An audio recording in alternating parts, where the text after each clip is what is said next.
All right, it is time to talk about another cameo for use with Shang Tsung.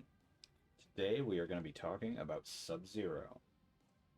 Sub-Zero is a cameo that is primarily used for anti-zoning techniques in Mortal Kombat 1, but he has some applications with Shang Tsung. We're going to go over each of his moves. We're going to talk about how they fit into Shang's game plan, and we are going to talk about their weird niche use cases and just how they work in general. So, we are going to start out with his cold shoulder, which I think is probably his simplest move, but it has plenty of uses and gets even crazier when you consider that you can do it out of Arctic armor, but we'll get there when we talk about Arctic armor. So first, we're going to go over it. It is Sub-Zero's back cameo. Comes out 23 frames. It is a mid that hits for 60 damage. As you can see, it has pretty decent reach. It reaches about round start distance, maybe very slightly further. So that's what happened at round start. Just a little bit further, we're out of range. As you can see, on hit, it gives us 44 frames of advantage and knocks our opponent full screen. This is fantastic. We can do that on Oki.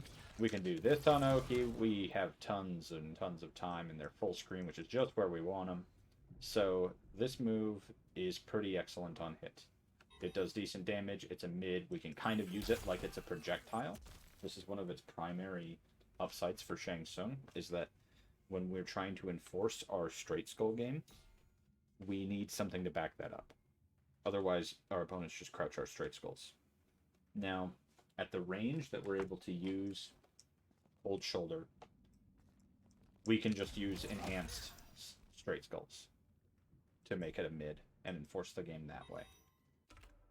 So, this isn't the biggest benefit that we can see from a cameo move for straight skulls. But if I show you what happens at full screen, part of the issue is that at full screen, straight skulls are even enhanced are not mids. So we have to be a little bit closer than full screen to get it to hit mid like that. And Cold Shoulder doesn't fix this problem because it doesn't reach full screen.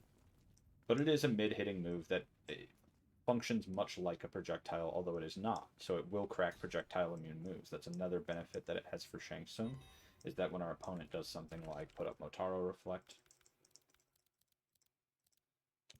we can have Sub-Zero come in and mess up that whole idea. So he's going to do that. And look at that. He'll even go through the cameo to hit the opponent, as long as he has enough travel left in him to do it. So you can get a little extra damage out of him that way if he hits the cameo and hits your opponent. So this move happens in one of the curse distances for Shang Tsung. There are two curse distances. One is actually probably right about here. Yep, that doesn't hit. The far one does. There is a distance right where that doesn't hit. That doesn't hit. Where neither the mid ground skull or the far ground skull will connect with your opponent. That's one of Shang's curse distances. The other one is about round start, where you're just out of range of a sweep, and you're just out of range of this overhead, but you're still in range of this forward 3. Basically, Shang only has one move that he can do there, and it is 19 frame startup.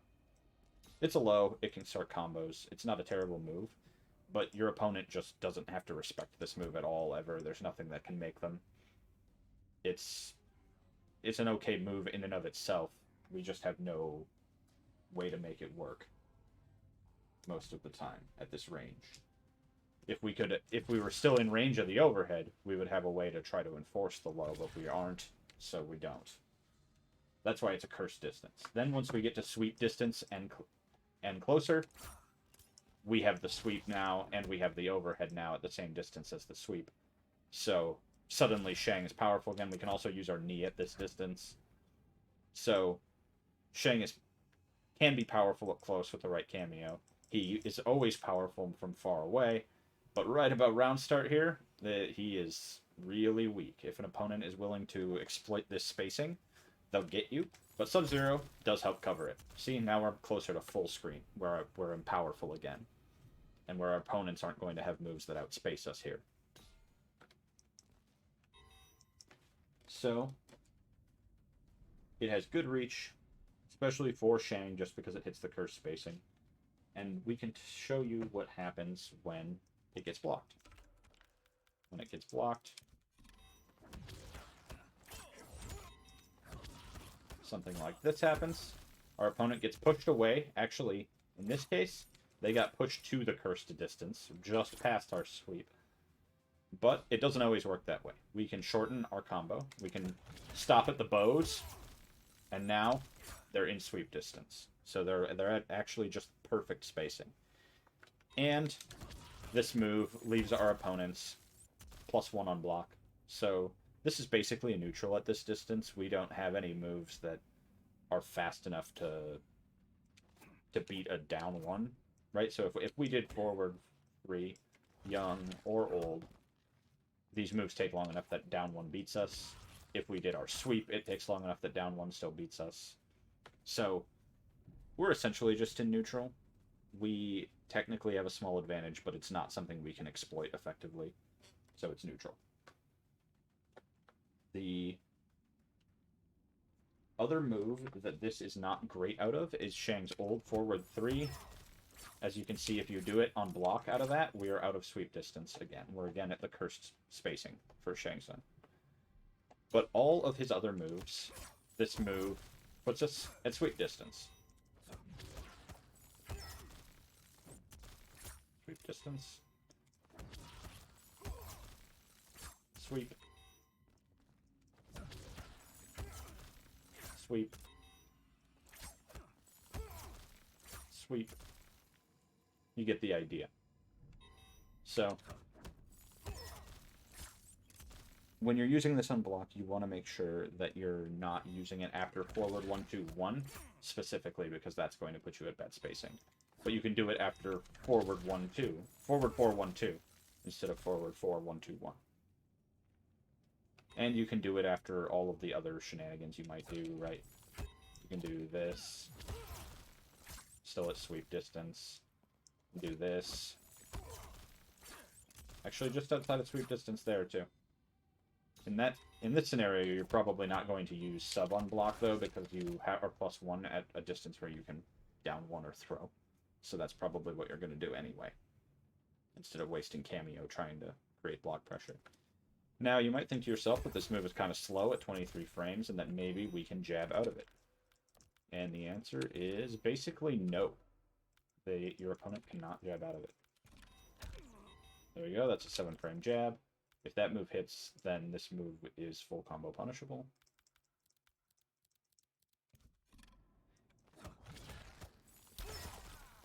Counter. We do this. Okay, off of 1-2.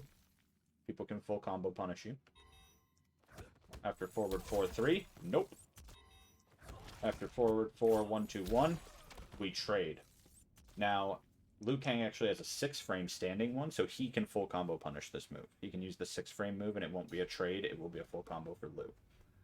But everybody else in the game the best they could possibly do is trade with that move, and trading with that move is really bad for your opponent. They are going to hit you for, like, I mean, let's see, 20 damage?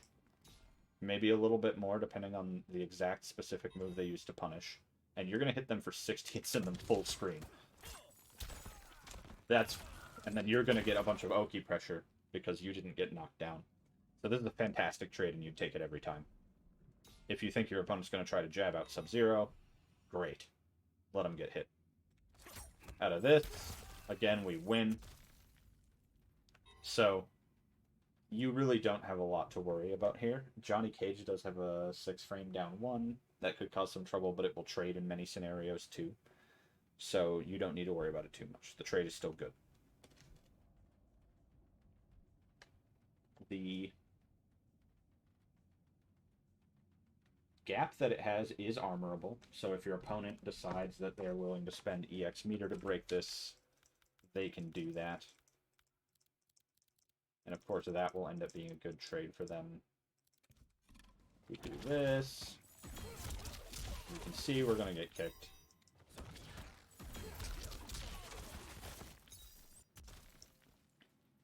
So be aware that you can get armored out of that, and you can use it as a stagger to stop that from happening, because you can't really react with an armored reversal, you just have to commit to it.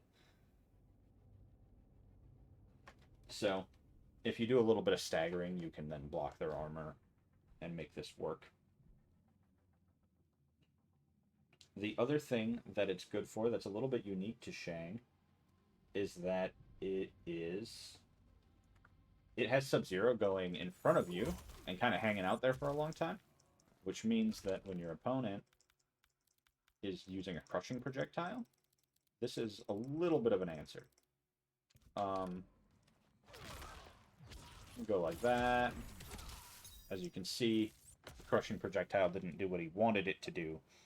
We are still not able to act while Sub-Zero is out and getting hit.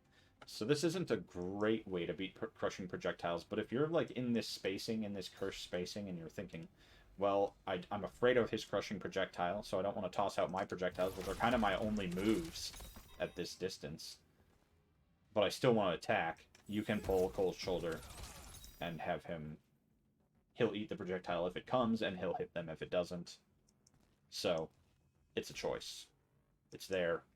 I wouldn't use it a ton, though, because Sub-Zero has Arctic armor, which we will be going over last. The next move on our list, though, is Iced Out.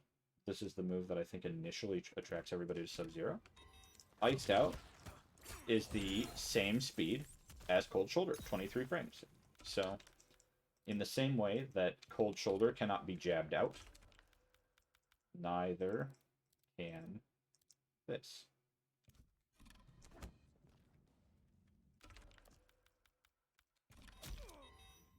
There's the jab. Recording on. Alright. So if we go like this, trade. But this is a really good trade for us. So if your opponent keeps trying to trade with your Cold Shoulder on block, do Iced Out instead. And it will become the worst imaginable trade for them. They will eat a full combo and you will eat like 20 damage. So, everything you're doing here, we can go like that, and in this situation, it's not even a trade. We just win. So, it is also armorable in the same way that Cold Shoulder is. Like I said, it's pretty much the same. It's the same speed, so it's pretty much anything that happens to Cold Shoulder will also happen to this. But this move is also death on block. Instead, where Cold Shoulder is plus and leaves us spacing, this doesn't create any space and leaves us negative 17. We die for this every single time. If this gets blocked, you're screwed. So it is a move that you're almost always going to hit confirm into, or do it on a read that they're going to try to jab out. And as you can see, this move also just doesn't reach very far. It reaches less far than it kind of looks like it does even. Like right here, we're still not hitting. So this is really only something that you're doing to create very particular combos. However, it's reasonably good at creating combos, because this freeze that it has happen lasts for quite a while, as you can see. It also doesn't have terrible scaling. So we're going to go for this combo.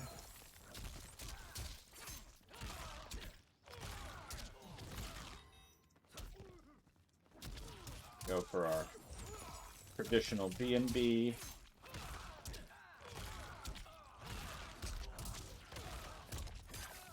And you can see we did more damage than we would normally do. With that combo route, if we just did it without the Kameo, we would get to 397. With the Kameo, we got to 414, which is actually better than what we would do if we spent meter on it. So you can use Sub-Zero to kind of EX combos a little bit, and the scaling is not atrocious. But the really exciting part of Iced Out in particular as a combo extender is that it makes Form Stealer very easy.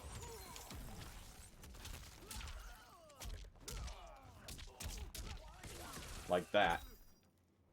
You can Form Steal and then do whatever grounded combo your opponent normally does. Just whatever their B and B route is, you do it. And the scaling is not brutal, so you will be doing more damage than they would have done with their combo, even if you don't EX your Form Stealer. So, doing something like this, it might yield less damage than what Shang would do, but you will end up as your opponent, and if you like that, then it's great. As you can see, 382, that's better than what Liu Kang would normally do.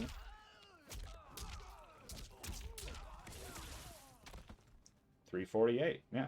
And 382 is approaching what Shang normally does without EXing the bar. So you can make really good Form Stealer routes out of this. They're not just good in the sense that you turned into your opponent and have advantage. They're also good in the sense that they're dealing good damage and close to optimal for Shang. And depending on the character, you might be doing much more damage than Shang normally does. If you change into somebody like Omni-Man, the optimal route with Sub-Zero Iced Out is to change into Omni-Man every single time you do a combo against Omni-Man, because Omni-Man does so much damage. And there are a couple other characters where that's probably the case too. I would wager that if you are trying to do an optimal route against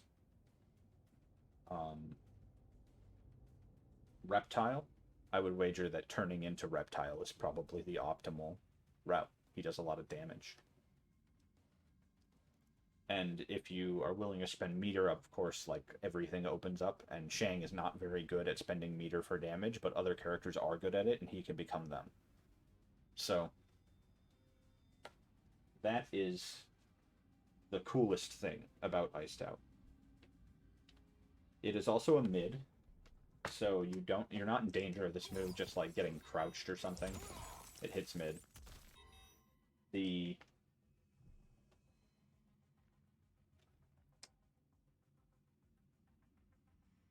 other cool thing it does for Shang is that we often have a hard time comboing off of 1-2, but Iced Out lets us combo off of 1-2, and it lets us do it for good damage.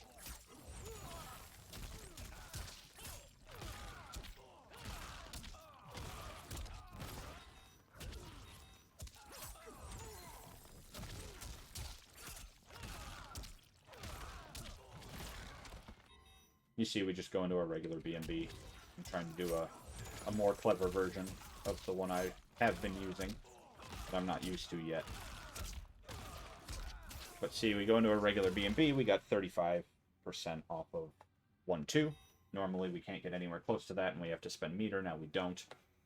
So this is a fantastic way to extend 1-2. However, we're usually going 2-4, because 1-2 is only one frame slower, and then we'd have to use a Kameo. One frame faster, and then we'd have to use a Kameo. So there are some situations where it's great, because we can only punish with a 7-frame move, but most of the time it's not that different from just using... It's just worse than using 2-1 anyway. So, one of the bad things about Iced Out is that it cannot be used twice in a combo. So we have 2 meter with Sub-Zero, right? So we want to do this twice. Nope. He just gets hit and flies full screen. No, not quite full screen. Which is okay-ish for our setup, but we're obviously never going to do this on purpose. But since he can't be frozen twice, we cannot do the biggest, baddest combo extensions in the game.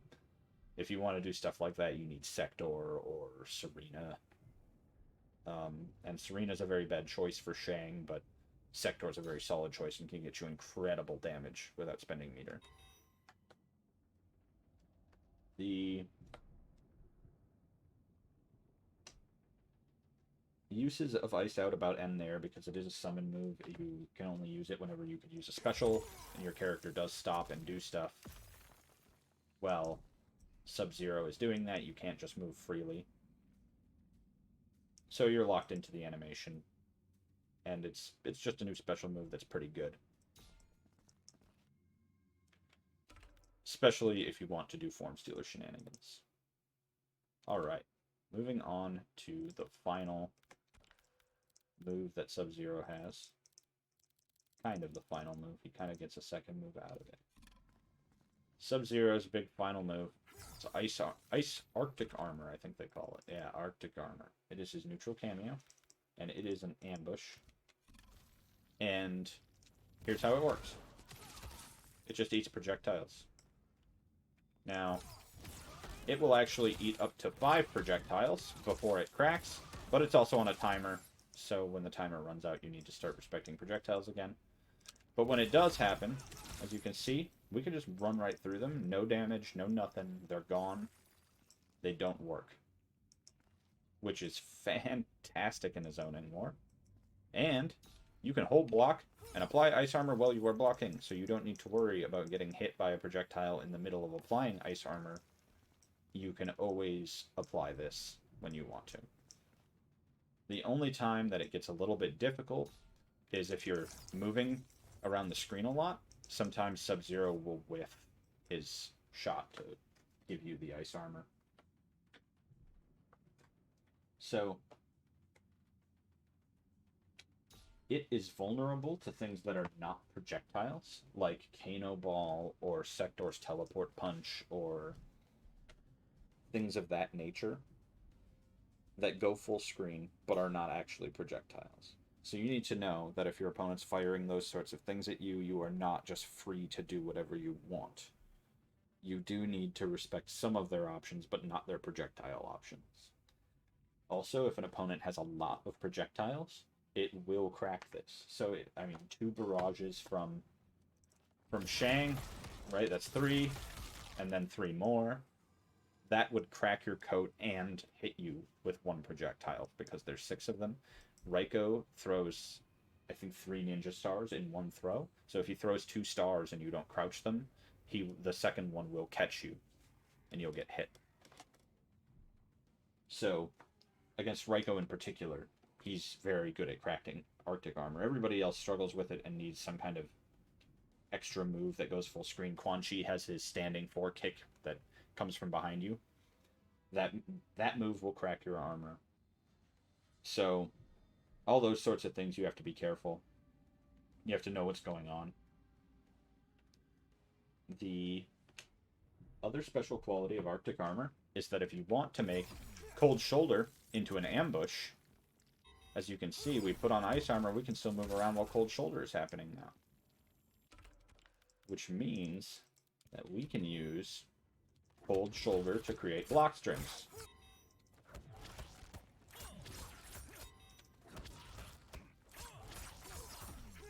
Like that. Now see, the game told me that we are plus 20 on block right there, which is fantastic. We're not at a fantastic spacing, but we actually have time to dash up and go into our forward 4. Or we can switch to this and go to our forward 3, which is we actually frame trapped into. And we can even go for our overhead forward 3, which we have also jailed into, or frame trapped into. So, this opens up a ton of mix-ups. This opens up block pressure, but it is expensive. We're going to do this, and it's going to be what we're doing with Sub-Zero.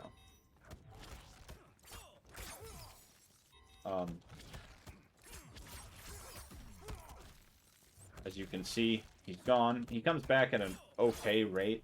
He's not super slow or anything. You will get to use him again in the round, and you will have Arctic Armor on if you do it correctly. You can it can be difficult because of Shang moving with spinning spikes to actually apply Arctic Armor and then also get Cold Shoulder to connect with your opponent. And it's much more important to get Cold Shoulder to connect in this scenario. But it is possible to get the Ice Armor, especially if you're in the corner. However, the Ice Armor, it'll be on you up close, and up close is not where you want it. So, it's... the benefit of getting the Ice Armor isn't very great here. It's really just we want ambush Cold Shoulder to create block pressure mix-ups. Naturally, this Ice Coat makes zoning wars a lot easier. You can sit back, apply Ice Armor, and then just ignore whatever your opponent does while you fire the bullet hell at them that Shang is great at.